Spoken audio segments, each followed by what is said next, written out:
Bienvenidos y bienvenida a nuestra convención de la Sociedad Bíblica Chilena. Por segundo año estamos reunidos. Estamos contentos de que estén aquí en medio nuestro. Así que vamos a comenzar con una alabanza.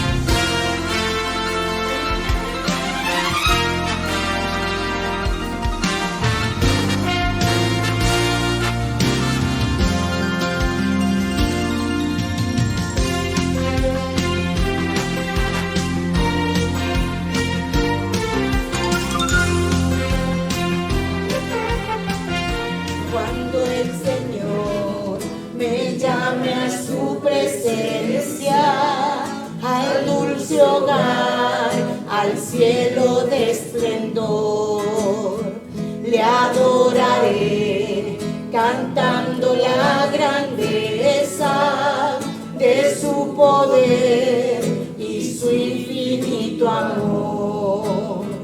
Mi corazón entona la canción, cuán grande es Él, cuán grande es Él. Somos parte de ese plan divino. Yo creo que no es una casualidad que estemos aquí hoy día sentados los que estamos. No es por nuestro esfuerzo ni por nuestros méritos, ni por nuestra inteligencia, sino porque al Señor se le plació, ¿no es cierto?, traernos al ministerio bíblico y aquí a la sociedad bíblica. Así que, bueno, yo doy gracias a Dios por eso, por su amor con cada uno de nosotros. Y la Escritura dice, ¿no es cierto?, cuando dos o más están reunidos, Él está con nosotros, ¿no es cierto? Amén. Gloria al Señor. Bueno, vamos a dar la oportunidad a la parte importante también de la reflexión de la palabra. Y la trae el pastor obispo Francisco Javier Rivera.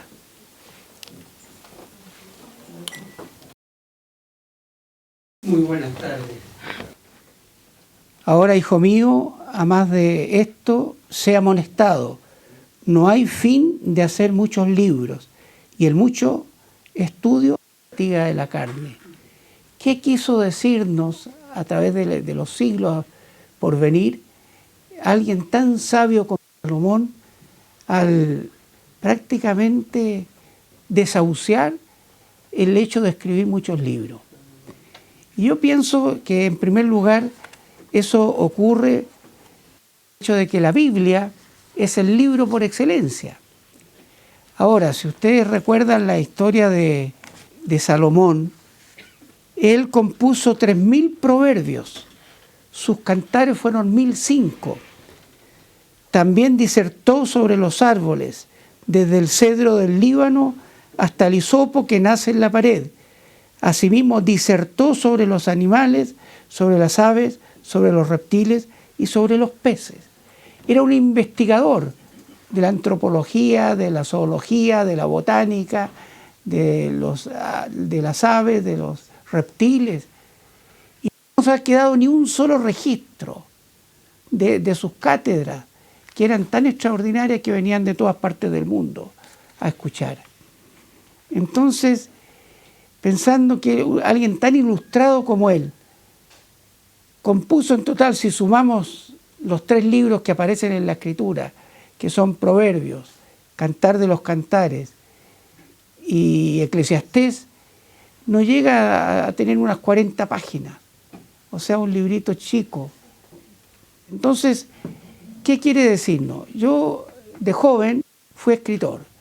Tuve el privilegio de ser becado por la Universidad Católica en un taller de escritores, cuyos profesores, los que conocen algo de poesía chilena, eran Enrique Lin, Nicanor Parra, Waldo Rojas y otros próceres de la literatura. Y tenía un baúl lleno de escritos, libros.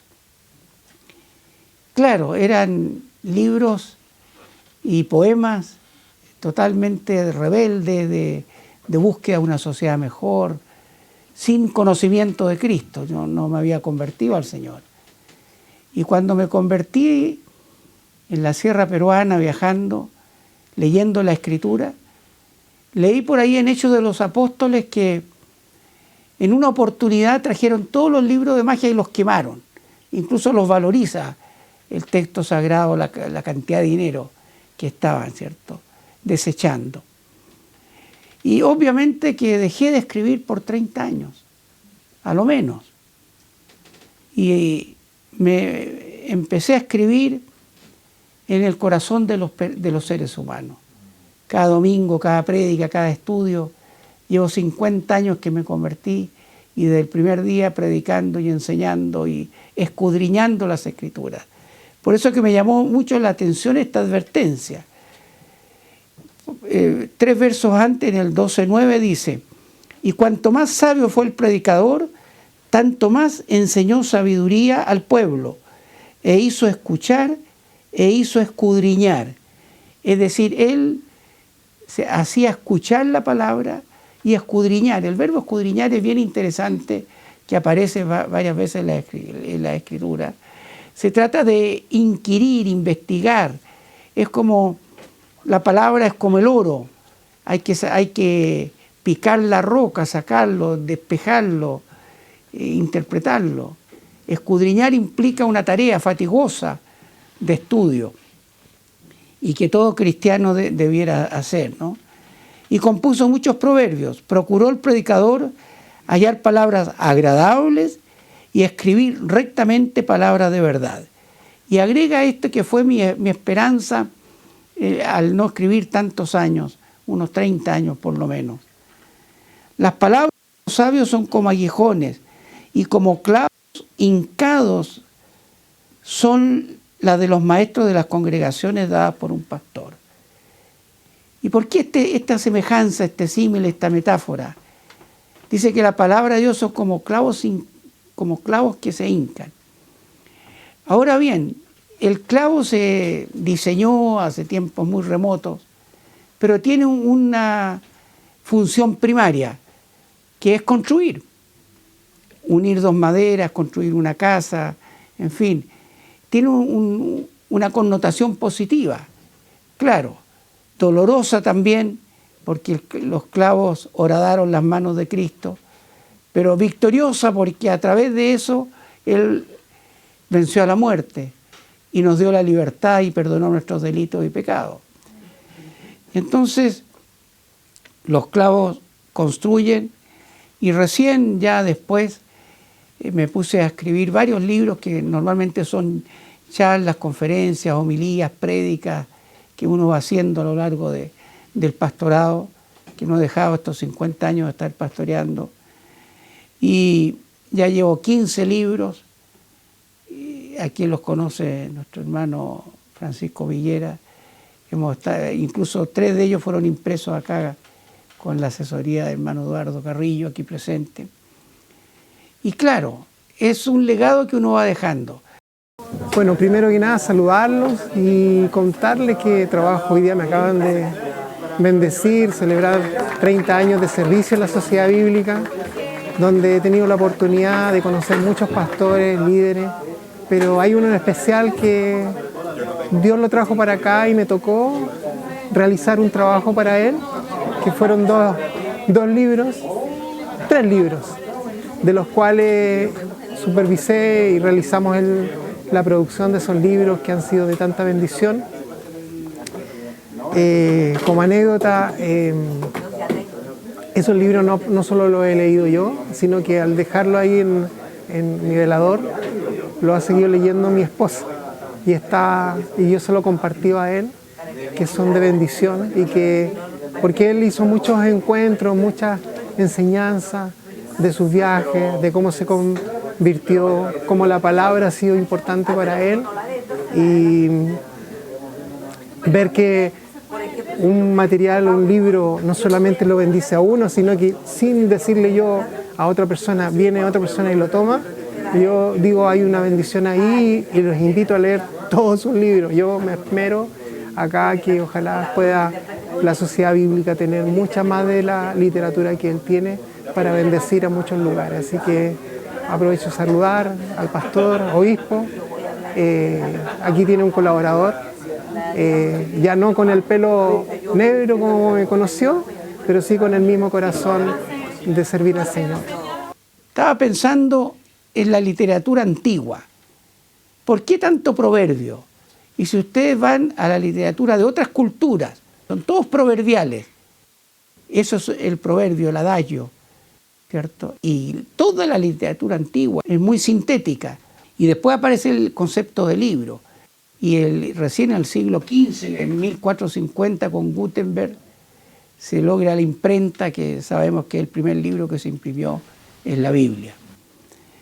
Entonces, pensadores antiguos como Lao Tse, que era uno de mis más favoritos en aquellos años cuando indagaba en la literatura, dice, por ejemplo, el que domina a los otros es fuerte, el que se domina a sí mismo es poderoso. Fíjese, una sentencia que nos está derivando la gracia del poder de dominarse. ¿Qué dice Santiago en la epístola? ¿Cierto? La lengua es un mal que no puede ser gobernado. Un barco se gobierna por un pequeño timón, una nave, en fin. Después, la cultura japonesa también tiene un tipo de proverbios que se llaman haiku. No sé si alguien ha leído algún haiku japonés, que son también sentencias muy cortitas. Le leo un par de ellos. Dice, este camino ya nadie lo recorre, salvo el crepúsculo. Está en desuso. O la persona ya no lo recorre, solo el crepúsculo. Por otro lado, Confucio, que es chino, si sabes lo que tienes que hacer y no lo haces, entonces estás peor que ayer. Si el que sabe hacer lo bueno y no lo hace, comete pecado. Así que hay muchas de estas adagios proverbiales antiguos de las culturas que son coincidentes o convergentes con la palabra de Dios, que siempre ha impregnado y se ha mantenido vigente en la tierra.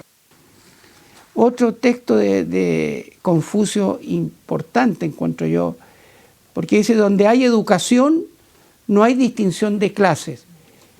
Ustedes saben el concepto de la reencarnación, y hay dos diferencias entre la reencarnación hindú y la reencarnación japonesa, que es el budismo. La hindú dice que el ser humano se reencarna hasta el momento de perfección del estado en que tiene, pero nunca puede transitar de una casta a otra, sino que si nacimos en un determinado estrato social, vamos a volver a reencarnarnos en el mismo, purificando nuestro accionar hasta el nirvana, pero siempre no podemos transitar. Y el budismo, que también cree en la reencarnación, él abriga la posibilidad de transitar a través de las castas de las reencarnaciones. Ahí le da un lugar preponderante a la educación. Si tu plan es a 1 año, siembra arroz. Si tu plan es a 10 años, planta árboles. Si tu plan es a 100 años, educa a los niños. Y lo que hacemos en las escuelas dominicales mis nietos me están pidiendo que escriba libros de niños, fíjese. Tremendo desafío, que con libros que son todos para adultos. Así que me tienen desafiado. Y una nieta ya más adolescente me está pidiendo que escriba el testimonio de vida. Exigen ellos conocer un poco más. El hecho de escribir testimonio, de dar testimonio, es una herramienta, una estrategia evangelizadora muy poderosa. Yo desafiaba siempre a la congregación y sacamos uno de los libros que se llama 40 puntos de encuentro, que son unos testimonios de gente de la congregación, cómo conocieron al Señor, cómo los sanó de una enfermedad, cómo enfrentaron una cesantía, en fin, de distintas facetas, de lo que Dios hace en nuestras vidas. Es una buena cosa y Dios quiera que estuve tiempo atrás con la iglesia de puros presidarios exconvictos, acá cerca de Estación Central. Y le decía, mira, qué hermoso, qué potente sería un libro con el testimonio de todos ellos, que sean rehabilitados. No hay afán de hacer muchos libros, dice, pero hay que escribir. Y sobre todo, el escribir es como una exégesis, una hermenéutica. Y por eso también que en la iglesia tenemos la palabra, o sea, el concepto de literatura como un ministerio. Tratamos que los libros no cuesten, porque es pura palabra de Dios, que está expresada en enseñanza, ¿no? ¿Y qué autoría? Quienes escribimos libros cristianos somos solamente explicadores de... No hay conceptos nuestros, no hay nada original, digo yo. Usted puede escarbar en los 15 libros y no encontrar nada original. En la palabra de Dios son los conceptos divinos, son los principios estatutarios que están en las Escrituras, los que se comentan, se analizan, uno tiene la capacidad de interrelacionarlo a través del estudio, etc. Pero el concepto, el fondo, es palabra de Dios, ¿cierto? No tenemos originalidad en esa materia, ¿no? Entonces, vemos que la misma Biblia es un ejemplo al que le gusta la poesía de tener casi todas las variables poéticas, como son la poesía lírica, que la lírica es propia del canto. Piensen ustedes cuando atravesaron el Mar Rojo, está el cántico de Moisés, está Miriam que tomó el pandero y cantaban las alabanzas del Señor, como hacía, ¿no? Hay mucho, bueno, el Salmo entero es un libro de alabanza, el Cantar de los Cantares. Hay literatura épica, las hazañas de Josué en Jericó, después el fracaso épico también con la ciudad de Jai por el pecado oculto. Son epopeyas heroicas de pueblo, de personas con mucha fe que lideraron el pueblo. Gedeón, para qué decir, historias tan hermosas, tan conmovedoras, ¿no? Hay literatura dramática en el sentido de que expresan con carnalidad las realidades humanas. Impactante es, por ejemplo, la violación de Tamar por su medio hermano Amnón. Es un pasaje que uno dice, ¿cómo en la Escritura puede haber algo tan descarnado como ese aspecto, ¿no? La propia rebelión de Absalón con respecto a su padre. Son situaciones muy dramáticas. Y también tenemos alegorías, metáforas, para qué decir yo soy el camino, la verdad, la vida, metáforas. Ustedes son la luz del mundo, la sal de la tierra, con cuerdas humanas los atraje, con cuerdas de amor. Y podríamos citar muy lejos el símil, que es otra de las expresiones poéticas que están en la Escritura. Cuanto está lejos el oriente del occidente, hizo alejar de nosotros nuestras rebeliones. ¿Cuán lejos está el oriente del occidente? Se extienden a lo infinito. Así el Señor ha limpiado nuestra alma con su sacrificio en la cruz, con ese clavo que hablábamos, que fue dado, nos ha perdonado, nos ha hecho nuevas criaturas, nos permite andar por la vida con la mente tranquila, serena, sabiendo que el Señor ha perdonado todos nuestros delitos. Y quizás el último ejemplo es una alegoría que parecía a lo que es la fábula. Las fábulas son muy conocidas en la literatura española, las fábulas de Esopo. Generalmente son cuentos que traen una enseñanza, pero a través de animales. Pero hay también aquí una alegoría, que no es a través de los animales, y me voy a permitir leer la que fue con los hijos de Gedeón, y empezaron a rivalizar y pelear por quién iba a suceder y a dominar sobre el resto. Y fueron una vez los árboles a elegir rey sobre sí y dijeron al olivo, reina sobre nosotros. Mas el olivo respondió, ¿he de dejar mi aceite con el cual en mí se honra a Dios y a los hombres para ir a ser grande sobre los árboles? No quiso aceptar. Entonces fueron donde la higuera fueron a la higuera, anda tú, reina sobre nosotros. Y respondió la higuera, ¿he de dejar mi dulzura y mi buen fruto para ir a ser grande sobre los árboles? Dijeron luego los árboles a la vid, pues ven tú, reina sobre nosotros. Y la vid le respondió, ¿he de dejar mi mosto que alegra a Dios y a los hombres para ir a ser grande sobre los árboles? Dijeron entonces todos los árboles a la zarza, anda tú, reina sobre nosotros. Y la zarza respondió a los árboles, si en verdad me elegís por rey sobre vosotros, venid, abrigaos bajo mi sombra, y si no, salga fuego de la zarza y devore a los cedros del Líbano. Eligieron lo inútil, que debiera ser todo lo contrario. La gente que debiera gobernar debiera ser gente consagrada, íntegra, que da fruto, no como aquella higuera que no daba fruto. Y en este caso, al final se quedan con la zarza.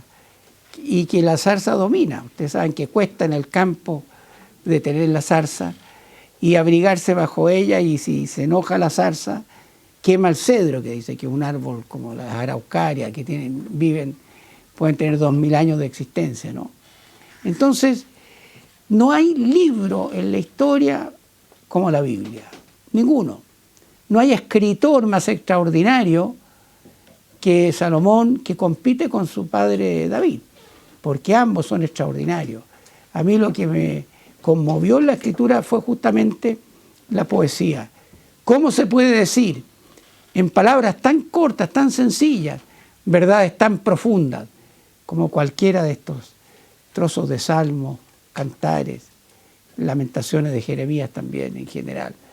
No hay ni Shakespeare ni los más grandes poetas que han existido en el mundo pueden ser comparados con los 40 escritores que han, inspirado por Dios, dejado este libro para bendición de las generaciones.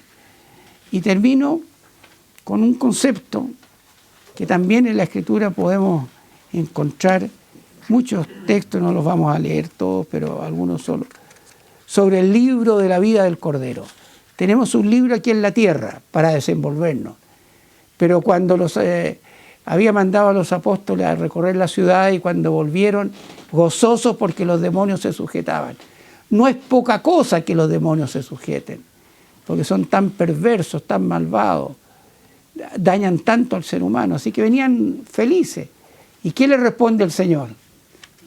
Gozaos de que vuestros nombres están escritos en los cielos. Y habla también, cuando esté la bestia, solo la van a adorar toda la humanidad, excepto aquellos cuyos nombres están escritos en el libro de la vida. Hay entonces algo así como un registro civil del cielo. Hay un libro donde es importante que nuestro nombre esté allí escrito, inscrito, o si alguien cree en la predestinación, iluminado, ¿cierto? Entonces, les dejo también ese desafío. Un libro en la tierra que es lámpara a nuestros pies, que es luz, lumbrera a nuestro caminar, es la guía. No hay pregunta que el ser humano pueda formularse que no tenga una respuesta adecuada en la Sagrada Escritura. Ninguna pregunta que no tenga respuesta en este libro magnífico. Pero hay también otro libro en los cielos. Todos tendremos que dar cuenta de los dones, talentos, capacidades que Dios nos da. Cómo hemos servido al Señor. Y yo traigo una palabra de gratitud hacia ustedes como trabajadores de la sociedad bíblica y también de desafío. Que el Señor los prospere, los bendiga, les acreciente, que puedan en estos tiempos ver cómo coordinar con la tecnología que hoy día lamentablemente la gente lee muy poco. Cada día menos, los jóvenes leen poco. Cuesta que los niños en los colegios se les da lectura y les cuesta aprenderla. Entonces un desafío, hacen una obra bendita, son ustedes bendecidos de parte del Señor, son el legado, la antorcha que han ido de generaciones a generaciones. Mucho dolor detrás, los que iniciaron toda esta labor con el movimiento de reforma, las traducciones, versiones y publicaciones, sufrieron muchos de ellos hasta la muerte. Ustedes son herederos de esa tradición, así que ánimo, fuerza, no decaigan. El Señor tiene planes, son útiles, necesarios también para la humanidad, para Chile, para nuestras naciones. Muchas gracias, que el Señor les bendiga. ¿Me permiten hacer una oración?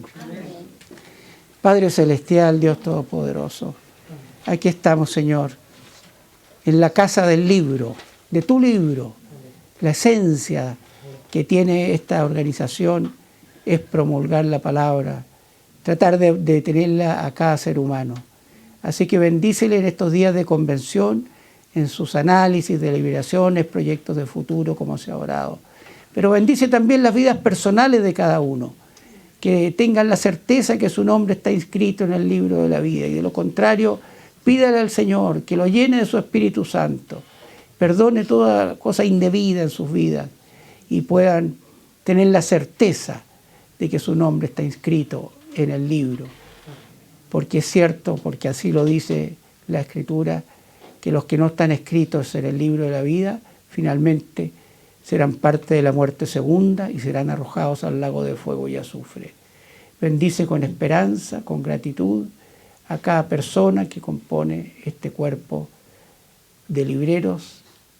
Bendice esta librería, este lugar, a sus directivas y ábreles horizontes de porvenir. Oramos con fe en el nombre de Jesucristo nuestro Señor. Amén. Amén. Estamos muy contentos y agradecidos al Señor en esta noche porque hemos vivido, yo digo, una experiencia, la verdad que un servicio donde hemos podido recibir palabra del Señor, donde hemos podido agradecer a Dios, donde hemos podido orar, alabar a nuestro Dios como inicio de la Convención de los Trabajadores de Sociedad Bíblica Chilena. Estamos muy, muy contentos de poder comenzar en el amor de Dios, tomados de la mano todos juntos, y dar las gracias también al pastor Francisco Rivera por habernos compartido, por habernos traído ese mensaje tan enriquecedor, con tanta gracia que él lo hace con tanto conocimiento. Así que felices de poder dar inicio en este día, miércoles 21 de agosto del 2024, una nueva convención de Sociedad Bíblica Chilena.